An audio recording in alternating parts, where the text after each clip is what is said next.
Hey, what's up, everybody? Welcome back for another recap review show here at Big Old Belt Media for the new series Shogun, which is available on FX and on Hulu. Oddly enough, typically when something drops on FX, it typically follows the next day with its release on Hulu, but this one did a little bit different. So our episode 1 and 2 recap is available. We kind of got the timing a little bit wrong because we was expecting it to drop the day after it premiered on FX. So nonetheless, yeah, you watch it first on Hulu and then you can catch it on television on FX. So this is episode 3, and this episode is titled "Tomorrow is Tomorrow." That's the name of the title. But in terms of the episode, today I will learn to swim. Nadia and I here to break this episode down and get through it because, as we said in the first episode, man, it's really a lot to kind of learn and process with this show. I think just appreciating this show and its production is one thing, but like really understanding the characters, the storylines, the political climax of everything, it's a lot. And I think FX knew that too, because they put out so much content with this. Like, first of all, last week you got the first 2 episodes, and then you got the companion podcast, which was 2 episodes of that. Then they had a whole viewer's guide. So like, I think beyond them just putting out a good show that they did a lot of work with, a lot of due diligence with, they also just added a ton of content just so everybody could be not only just acclimated with the characters and the storylines and the plots and all of the good stuff, but be educated with everything that's going on too. So like, I appreciate that, and it definitely helps us what we're trying to do here. But I strongly advise anybody that's either struggling with characters or understanding their relations and really trying to get a gist of what's happening with the plot. Obviously check us out, check out other content creators, writers, and folks that are putting out reviews about it. But ultimately, just go to the source material, man. It's there. It's all on FX site right there for you. So, but let's get into this episode. And I was very excited for this episode because, obviously episode 1 is the pilot. And typically episode 2 kind of gets into things. But because they dropped the first 2 episodes, I was kind of saying, well, that's sort of the pilot companion to really bring that first episode into full circle to really establish everything that was going to happen. So this, to me, is truly the first episode in terms of diving into the plot.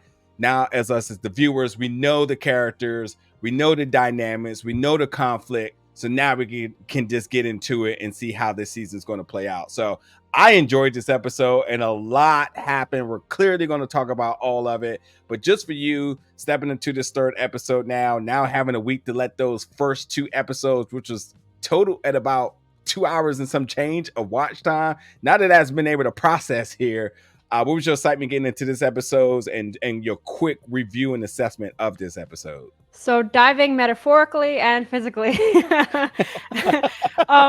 So for me, I got to actually watch after we watched it, I watched the first 2 episodes again in theaters, and that was mind blowing. I wish I could watch the whole season in theaters, to be honest. I actually picked up a lot of things that I did not even pick up the first time. So I do agree that this is a show that you might have to do a little homework for. Not necessarily, but I mean, like, if you're really into this kind of lore and this like subject matter, like I mentioned in the last review, I'm a huge fan of like Spartacus and like Vikings, like the Tudors. Those are all my favorite kind of series. So I know going into these kind of things, not that you have to be like a history fan, but like you have to respect like the subject matter that they're using, like linguistics, and that they're using like so many different like parts of history, like not only just the costume design, but like even their mannerisms and the way they talk. And like I was getting annoyed in the theater because these young girls kept laughing at certain things that are like, this isn't funny. Like, this is 1600 feudal Japan. Like, they were like laughing like the way they said like Japanese or something. They kept laughing anytime, like when they brought up the bath thing. Like, yeah, that was a little like, yeah, but it's also 1600. It's not 2024. Yeah. So I feel like this is the type of show that you have to like be an adult about and kind of like understand. This is, like I said, 1600 feudal Japan. It's not New York in 2024. There's always going to be culturally ignorant people in the world, and this will not draw to them, and that's fine because this is the show for us, Yes. the folks who are looking for good content or just good show production, or even when you're talking about particular eras back in, as you mentioned, in feudal Japan. And again, most of us have been accustomed to the Edo era, and this goes into the era before that, which I was thinking like, man, we haven't had anything really represent the Son Goku era. But we just got Avatar, and I just realized that that also takes place in the same era. Obviously, way two different things here. But I just realized, like, oh, well, that's one. But nonetheless, I don't think this era gets like the proper representation and exposure as the more I don't say more prominent, but just or more famous, just the more used Edo era of Japan.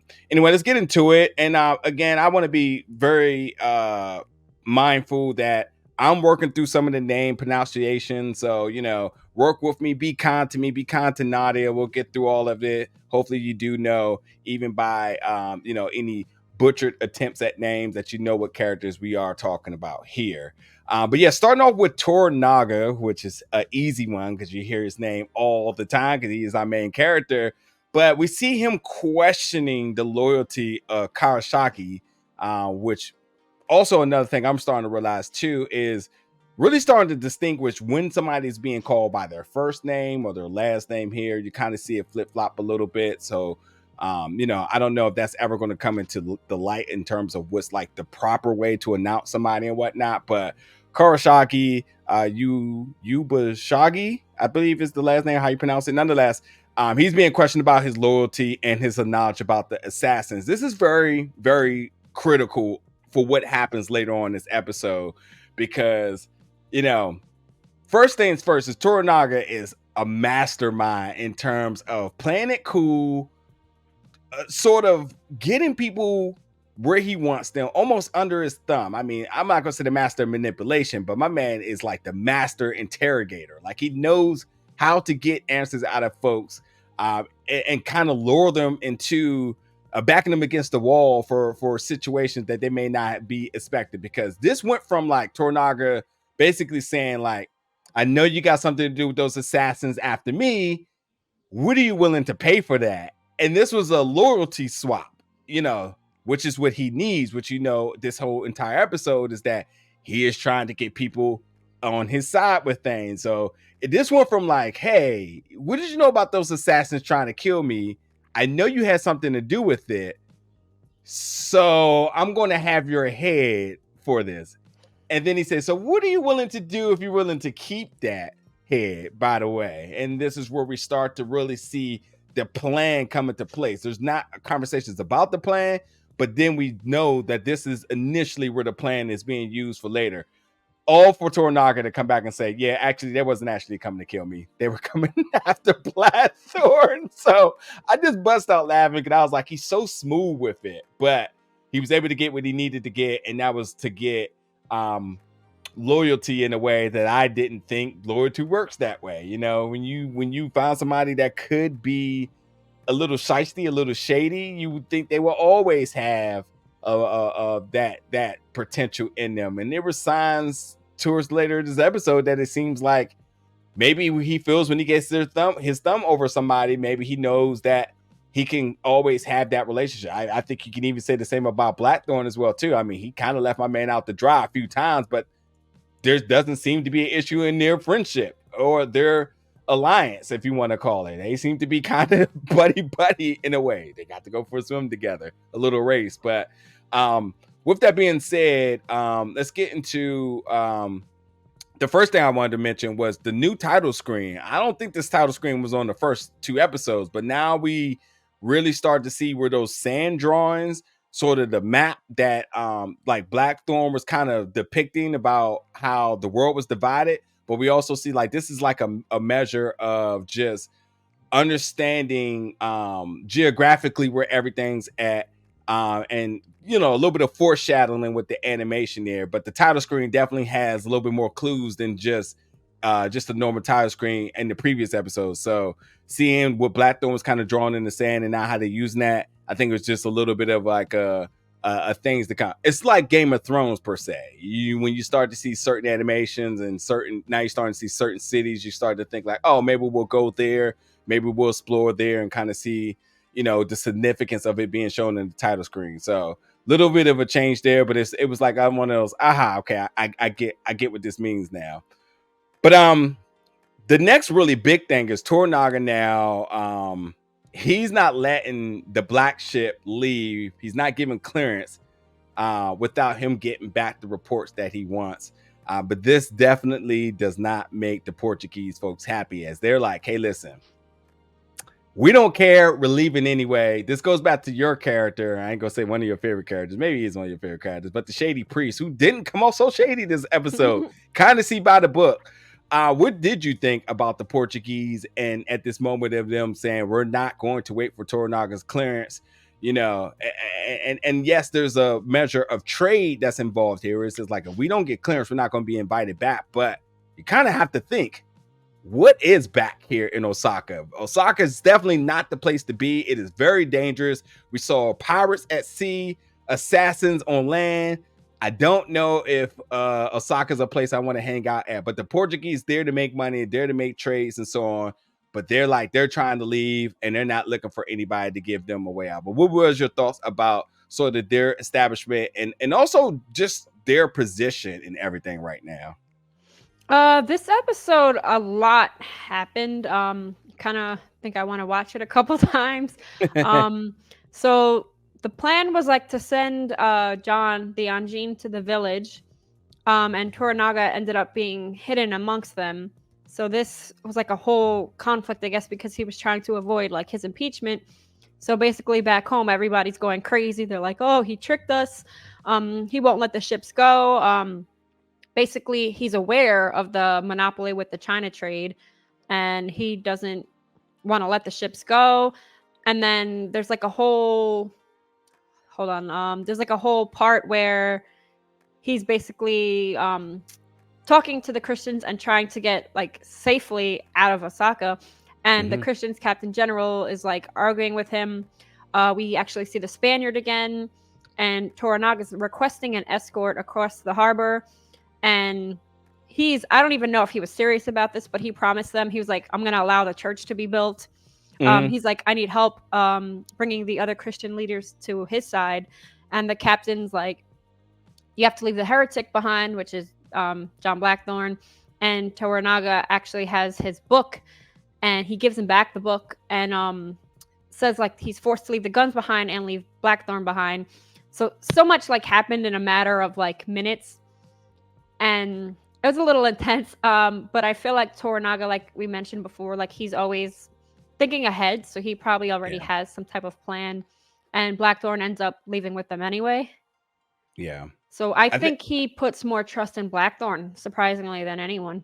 I mean, because I think they know his value, and I think we'll talk about that a little bit more. But I think when it comes to the Portuguese too, I think their strongest motivation, even beyond money, and as we know, which is especially during the Way of the Land, in history, is religion.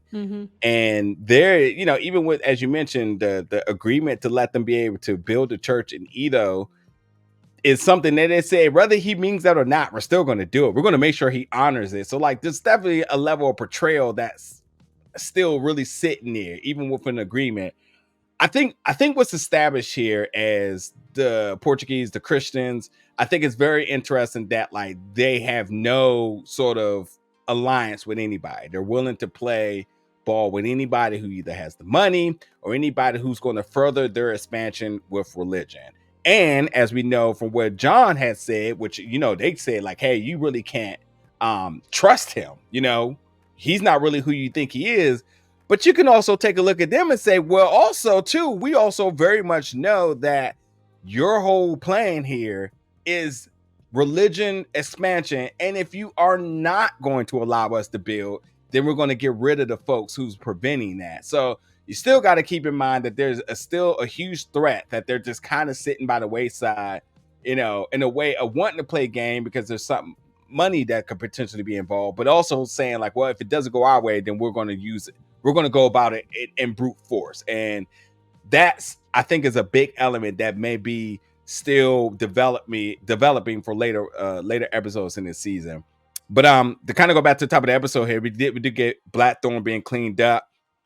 And even while he's being cleaned up, he's always catching slander. Either they're calling him a barbarian or something of that sort. But it makes it very clear that, hey, we're leaving Osaka, we're going to Ejiro, and he's getting very much comfortable with Lady Mariko, because obviously it's the translator, that's his friend, it's the only person he can communicate with. But I think there's a mutual interest and benefit from the two of them, because I think Lady Mariko is interested about the English practices. Later on in the episode, she started talking about how women are treated there. There's a level of intrigue, with everything that is unknown to her. And I think that's kind of the curiosity everybody has nowadays in terms of learning about other cultures or one's background, so on. So, like, I'm not going to go as far as saying this is romantic, and whether y'all already know that or not, I'm not sort of getting that just yet.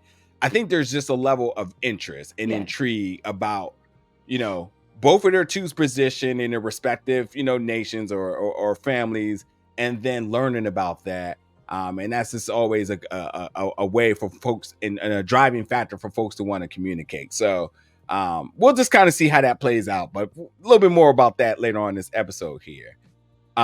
So we get Lady Fuji, who is getting talked about her husband and her baby, the lost of the two.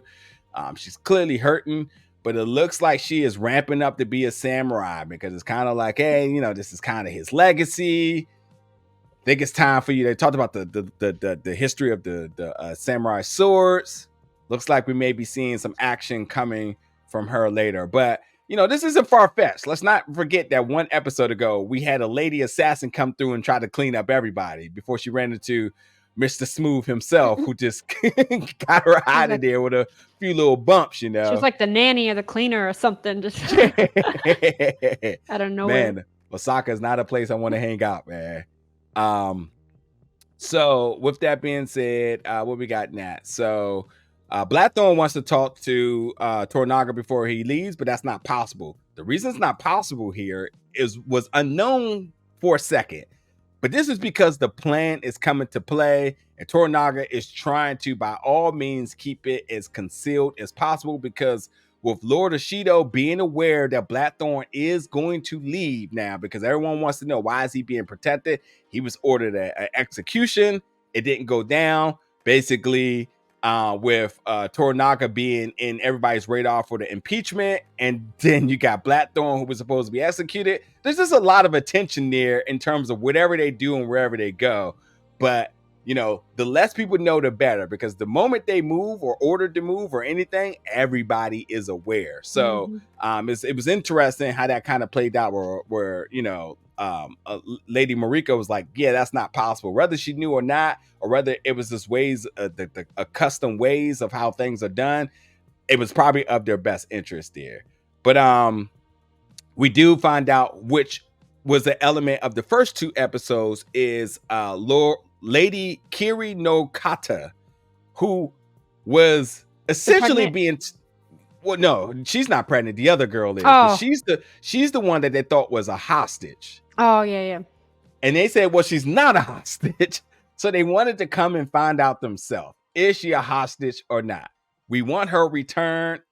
She's like, I can't wait to go back. Clearly, you can see right through her the entire time. To throw it to you here, now that we see this plan being set up, we see her getting put into the little transportation, miniature stagecoach, but her private Uber, we'll just say. She's being shipped out, and the plan is slowly coming into play. They're checking all the boxes, making sure she's there. She's confirming she wants to go, etc., etc. As they mentioned, she's not a hostage. She can come and go as she please. That's what it is. But she states, I want to leave because there's too many assassins in Osaka. She's not wrong, which she actually had me sold there for a second too. But as you mentioned, a pregnant lady, her friend was saying like, hey, next time I see you, your boy will be here, et cetera, et cetera. She said she wish I can go with you, but you can't. This was like, I was sold. I did not know this plan was coming. First of all, to throw it to you here, did you see this plan unfolding the way it did? And then once it was executed, when we see that she actually did fake her contractions, pass out. Everybody look at her. Lady Kiri slips out, goes around back, and everybody's like, plan well executed here. What did you think about how that played out? Were you ever sold on how that played? Were you ever fooled, shall I say? But ultimately, what were just your thoughts about this moment? Yeah, I didn't expect any of it to go down the way it did, honestly. When they first were talking about the plan to get Mariko and John Blackthorne like safely out, I had no idea that Toranaga was planning like any of that, that he was going to be there. They even did that pretty interesting scene where John Blackthorne basically makes like a what's the word I'm looking for right now? Like a distraction. Like he makes a huge deal. Like he's like, "Oh my god! Like you don't treat women like that. How dare you look at her? Like what are you doing? We don't do that. That's disgusting." And then it's funny. Like later he tells Lady Mariko, like, "Oh, the English are worse." But I feel like that was like a little like moment between them, kind of I guess building like the intrigue and the interest, because like later on he also confesses to her that he has kids and stuff. So we're like, oh shit, I didn't expect any of that. But back to like the whole plan. When they're being attacked in the village, I'm like, wait a second, that was just Toranaga. Like, where the hell did he come from? So it was just like, I don't know, that whole part was like very interesting, and then escalating to like them like moving to the ships, and like John even taking lead. Like they all kind of took lead in that. So that was pretty cool. Yeah, when Lady Kiri was able to get out, Toda Hiromatsu was basically like, well done, which is interesting because the fact that like, we have everybody sort of playing their part here, whether they're improvising or whether they were told to plan, everybody's coming together to understand that like the whole plan is we're going to get out of Osaka. Although they only want Lady Kiri to leave and they also want to take John out, and obviously you got to have a translator there, not to mention that this was like almost a dual plan kind of happened at the same time. It was brilliant to ask me, because even as the viewer, I just didn't see how all this was aligning, even to the point that later on in the episode where I forget who it was, but it was Lord Kayama, who was kind of looking like, wait, why are they fighting each other? Only to find out that like he wasn't aware. He thought, he was like, those are Lord Ishido people down there. Like, what is happening? There was a lot of different things that kind of happened, like as you mentioned in this little 10-minute span. I just remember it. There was like a little moment that was kind of like foreshadowing where I'm not sure if it was Lady Mariko that mentioned it, but something about her master's like trickery that he learned as a kid. So there was like a scene where they talked about Toranaga's life as a kid, and that he was a hostage. So I guess that was kind of like foreshadowing like the plan set in motion. So like I mentioned, they get the whole plan into place. They say they didn't need an escort. Lord Ishido ordered everybody to be checked when they get to the gate. And that's where John basically starts raging, but improvising here. And Lady Mariko is trying to back him, but she's not aware of what's happening, basically pleading that his customs are different. And he's just sitting there doing what he does. And somebody was like, yo, what is this buffoonery that's going on here? But he's like, have some respect for the women. You're not being checked, but it worked. It got them through and so on. So they was able to pass because they were given clearance to get to the coast as by order of Lord Ishido. But anyway, it was kind of funny where they say, is this the man we're risking our lives for? So at this point, still, John doesn't have the respect, but he's more times than enough has proved his keep. And John was asking like, yo, what happens when they find that she's not there? And like, yeah, it wasn't going to be pretty, but it was interesting that he was the one that was able to step up to make the change to come for this to go forward. So, it's definitely was an uncalculated moment in the planning here, but it somehow, some way worked the miracle that it worked. And again, this is why I think that, Toranaga gained respect for him, because he's aware that like John had to contribute in his part in order for any of this to work. But with that being said, again, they're walking through through the woods now. It's pretty late, and John and Lady Mariko, they're just bonding, connecting. Then they get ambushed, and there's no telling who this is. They're trying to guess, but they don't know. But I did love how the flaming arrows were coming through, putting people down. It looked really, really cool. But it was very clear that they felt that it was the Christians that was coming for him. Mm-hmm. So this goes back to the Portuguese. And was the Portuguese involved? Well, they definitely had a very much of a problem not being have to have clearance to get off the shores, but they didn't know. But again, with Lord Kayama there, he's being alerted that the Lord Ishido people are down there too, and he doesn't care. And this is when we start to get the action of the episode, the sword fights. All this was pretty cool. And then we found out that Lord Toranaga, or at least Lord Kayama, finds out that that Toranaga's down there. And so they go after him, and everyone's fighting. Even Lady Mariko's getting down there, getting down and busy. John got a little bit of action here. But yeah, and it was funny because we do have that moment where Toranaga was like, hey, you know, or was being questioned, like, hey, it'd be nice if I knew your plans, you know, before it happened. He was like, yeah, I'll keep that in mind. So like the brilliance, but the sarcasm, but honestly, the leadership, because you can't let everybody know what's going to happen, because that could put the whole mission in jeopardy. Yep. As well as other folks. But I do love his sarcasm. He's such a entertaining character and keeps you just guessing, and so unpredictable the entire time. Also, Lady Mariko fighting was impressive. Good to see her getting some action down there, wielding her I forget the name of the weapon, but the staff with the blade at the end.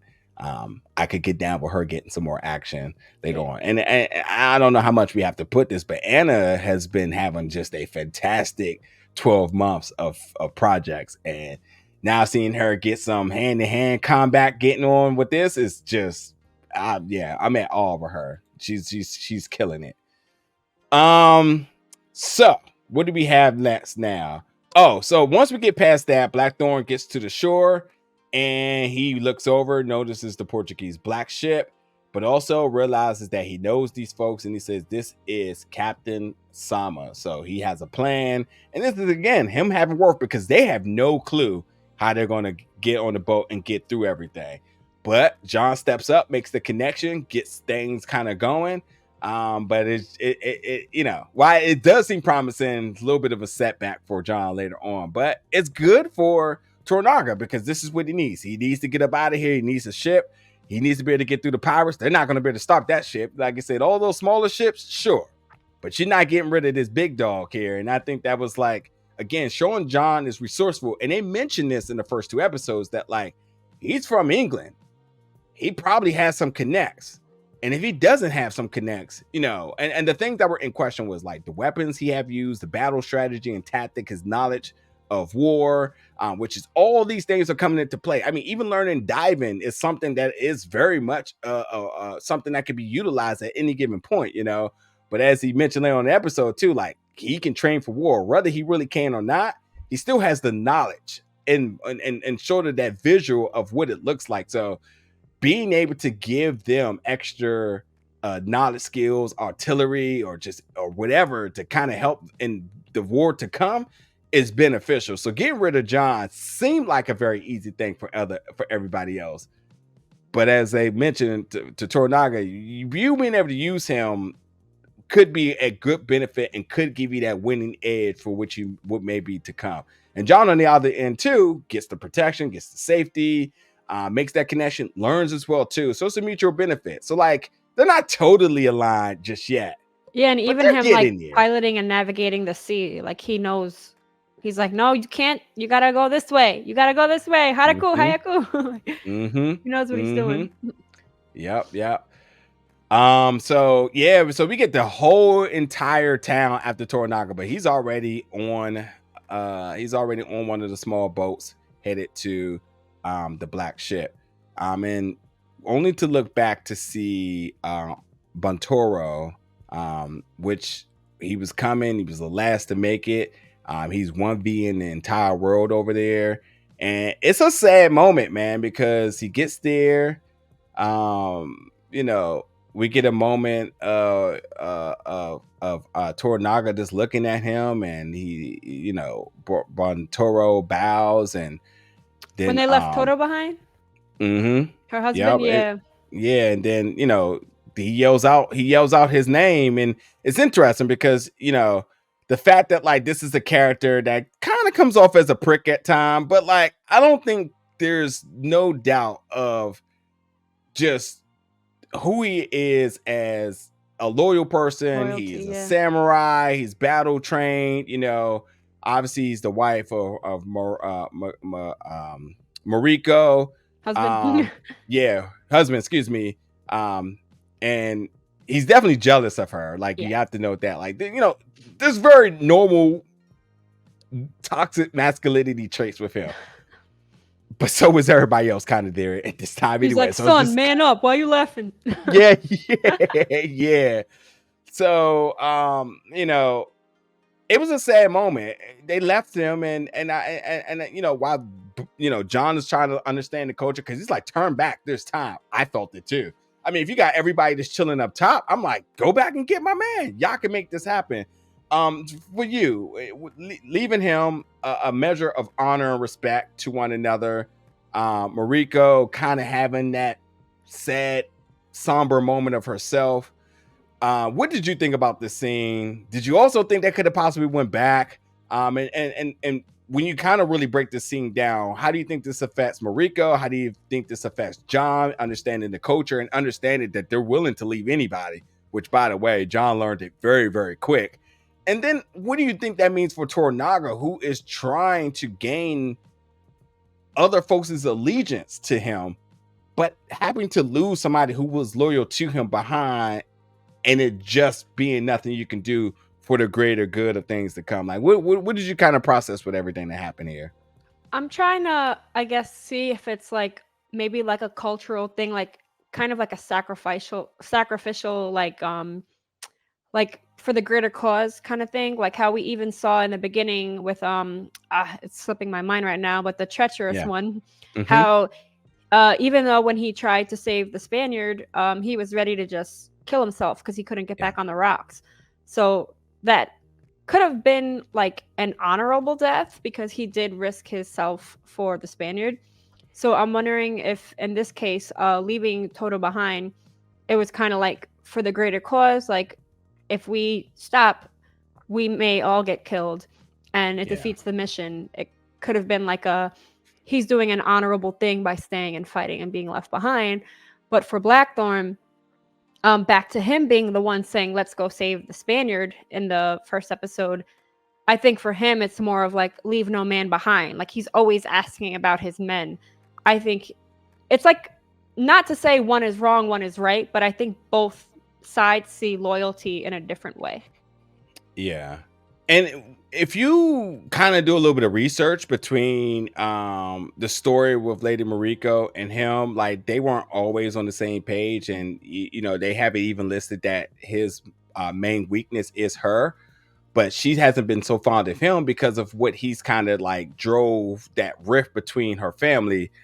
So like kind of looking at her have that moment, I think also was a moment of maybe respect, maybe a moment even love as well too. But I think everybody felt something from it. This wasn't just a sacrifice of sorts that it's just going to go by the wayside. Now,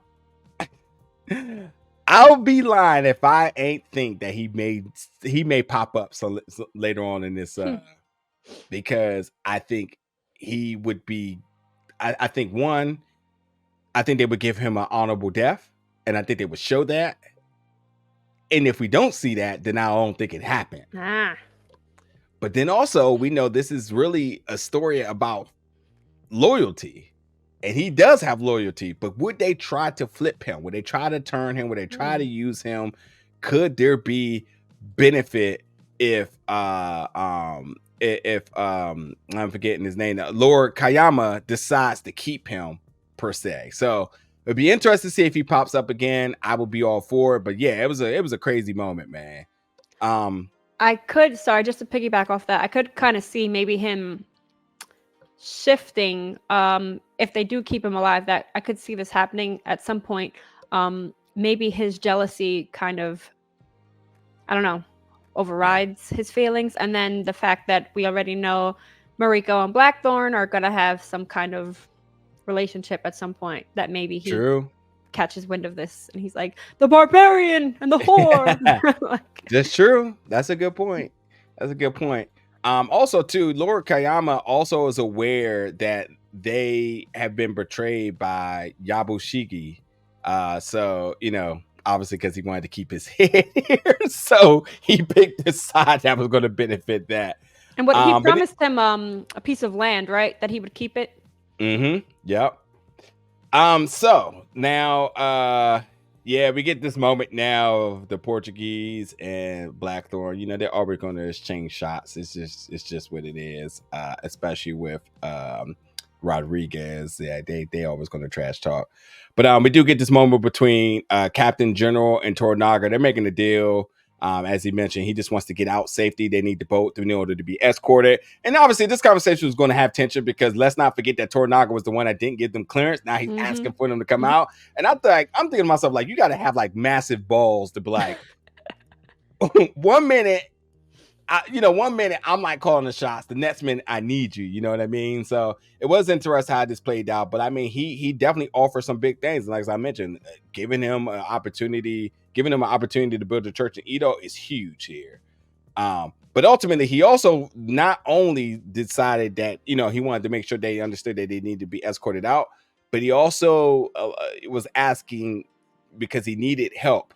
He needed help to get the other lords aligned with him instead of being aligned with Lord Ishido. So he's talking about Kayama and Ono, which the Kayama one's going to definitely be an uphill battle, but we'll see. But he needs them brought to their side, and that we're going to see how that plays out. And that's obviously going to be one of the big arcs of this entire season.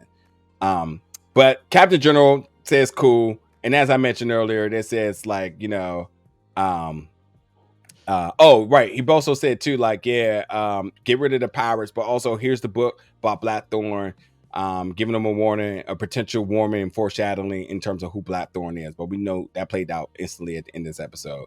But as he mentioned, he said, listen, we're forced to abandon our guns because, and also Blackthorne must stay, which I was like, damn, are they even going to debate this at all? They left his ass right away. But Blackthorne, being the man he is, he goes to Captain Sama and he says, sound the drums. And they got the trash talking again with Rodriguez. And I was definitely wondering how this was going to play out. I'm going to toss it to you in 1 second. But they get on this sort of boat race and the shore's on the side. So it's looking real dangerous with that reef and whatnot. It's a reef, not a shore. And the little boat is on the inside and the big boat's on the outside. So obviously they can wedge them. But if they can get past them, then they're good. And also that's a measure of sort of escorting them through the pirates and whatnot. So it kind of works both ways. But, Lord Kayama looks on. They did get through. It's a huge win, a huge morale boost for everybody because they did it.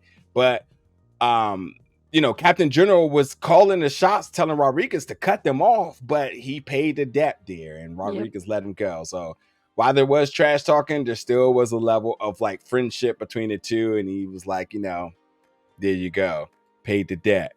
What did you think about the visuals of this, the boat race and everything that's kind of happening? It was really hard to kind of see who was on what side. I mean, listen, John being left and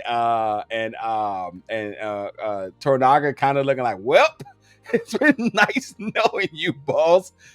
Did you like a lot of questions here? Like, what did you think about this? What did you think about the boat race? Did you think that Toranaga had another plan that essentially was going to work, or did you think he just kind of wiped his hands clean with it or whatnot? But there was a lot to kind of make with that. But what did you think of all of this? I think a lot happened very quickly. It was a lot to take in. I had so many questions. I was like, who is who? Were the ships Christians? Were the ships Portuguese? Were they Ronin? I was like, what's going on? It's just so much. I thought the ship scene was really cool and intense, and I liked the little banter, like you were just mentioning, between him and Rodriguez. I think that they have a mutual kind of respect for each other. It's like, even though they are kind of enemies, they still kind of, have this, like I said, like you said, with the debt repaid, like he did save his life essentially. So it is kind of like a fun banter between them, but who knows? Like, if he'll try to kill him later on. But I really enjoyed that scene. It was pretty intense. My only complaint, and this goes to television and movies in general lately, is that things are shot very dark. So there I were love some it. scenes that I was like, oh, I can't really tell what's going on. It was a little dark for me. I was like, it's my brightness. Yeah. But I still think it was a great scene, and it was very, I don't know, it was very, like, the stakes were very high. You're like, holy shit, they're gonna hit the rocks. What are they gonna do? How are they gonna get out of this? And I thought it was really intense. Yeah. Going to the next scene now, and this is where we find out like everybody's coming together, the council, as they are still looking to move forward with the impeachment. And it's very, very clear here that there is no love lost for Toranaga, because as we see, Lord Ishido's like, yeah, so we're gonna move forward with this one way or another. Like, he basically says, like, listen, if this would all have been handled if the heretic had would have this would all been, there would have been no Toranaga if the heretic had been handled. And they get this now notice that Toranaga has resigned from the council, so that means he said, fine, we're going to go forward, but listen, you can't have a vote of 4 people. Yep, You need 5. So this is a technicality that's going to prevent him from being impeached, which is kind of brilliant. I didn't see it coming, but you know, it protects him for another day. So we'll see how that plays out, because I'm sure they're going to be looking to get out of that loophole one way or another. Yeah, but yeah, we that. Sorry, I was just gonna say the Yeah. biggest question I have with that is who's protecting the kid. True. So, the next thing is back on the boat. So you know, he makes it very clear that, like, listen, I'm going to Ito to handle business. You're going to stay in Ajiro to help you Bashagi. And now we know that Nagakoto, you know, his son, he's basically questioning his worth. Why am I so unworthy of your trust? But he's protecting him, and I think that's the big thing, is wanting to keep him out of the conflict as much as possible here. But now that has happened, and we've seen that Blackthorne had got through on the other boat, then, you know, he said, listen, we all need to just be on the same boat. So they made way with the Portuguese, which I was surprised that they let them go without there being any bit of like we had a deal type of thing. But, yeah, that was my only thing. I was like, what's going on with the priest and the general? They didn't really come back. Yeah, they kind of just like, yeah, all right, fine. So so now that everybody's on the same boat, you know, this is where Lady Mariko and she's starting to get the truth from John now. So he's exposing about the kids, and you know where his sort of his loyalty lies, and that's him being the captain on the waters. Waters is where he feels free. But then this is where you get the gift from the priest that could prove he's a pirate, which only is a result. This is a result, if true, a crime punishment by death. But we see this sort of moment of mild empathy, but also a little bit of detouring here, where he's like, well, that's also going to take a long time to translate. So in the meantime, let's prepare for war. And this is where he says he wants to be taught his tactics.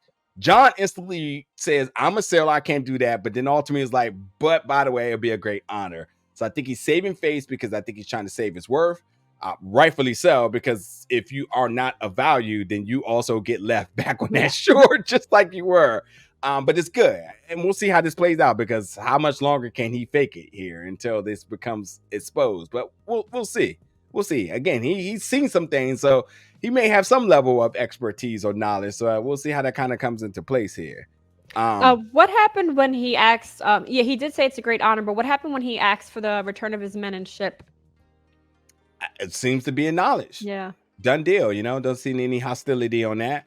But anyway, with that being said, as he mentioned, he wants to be the return of his man and ship. And he says he wants to learn. He now has to teach Yubashagi and his son the ways of battle. They need to learn from him and whatnot. And now he is stripped of his name Barbarian, and now is being labeled as the Hatamoto, which is a great honor. And then we get the diving lessons 1,000 times over, where then that results into a race to the shore, which I was like, I need to see how far that shore is, because I need to see what y'all kind of working with here. But as Lady Mariko says, don't let him win. He hates that. And the final moment of the episode is where he says, "Here we go." But the title of the episode is "Tomorrow is Tomorrow," which, you know, Lady Mariko's like, "Man, why don't you learn tomorrow?" But he says, "Yeah, tomorrow is tomorrow, but today I will learn to swim." So that's how the title comes into place. That's the little joke I made in the beginning, which really isn't a joke, just a line from the episode. So yeah, let's wrap it on this. This is episode 3 of Shogun. Overall thoughts, anything else to add for this episode? Any other comments or such? I think things are really gonna start picking up now. There was a lot of more like battles and like intertwining like storylines happening. I think the next episode we're probably going to start to see a lot more things shape out in terms of like sides, I guess. Like there's probably going to be a lot more alliances and a lot more I don't know, I think more like ramifications. Like they're probably going to start maybe like assassinating people they see as traitors, or like if you follow Toranaga, like they might start attacking like his like I'm not sure what it's called, but his like town, his area, that I don't know, they might start taking things a little more drastic against the people that follow him. Yeah. For me, I'm just excited for the 4th episode. I'm getting accustomed to the characters, getting accustomed to what's happening. I'm just ready to dive into more and more and be able to talk about it with you all. And besides good action, besides just a good production, the costume design, very intriguing characters with a lot of depth to them, really understanding like the political culture, and also like the political like machine that's running the lay of the land. All these sorts of different things just happens to just really make this show must watch and so entertaining, and give you just a lot within an hour runtime each week. So we'll end it there. We'll be back next week for episode 4. Jump in the comments, let us know your thoughts about this episode, the things you like, some of the things we missed. You know, I know there's a lot of source material there, so I know some of you all have seen the other previous show, the book. Whether you dived into deep lore, things you might have picked up on from listening to the podcast, let us know in the comments all those sorts of different things to contribute to this conversation on this episode. But until then, folks, y'all be safe, and we see y'all back next week.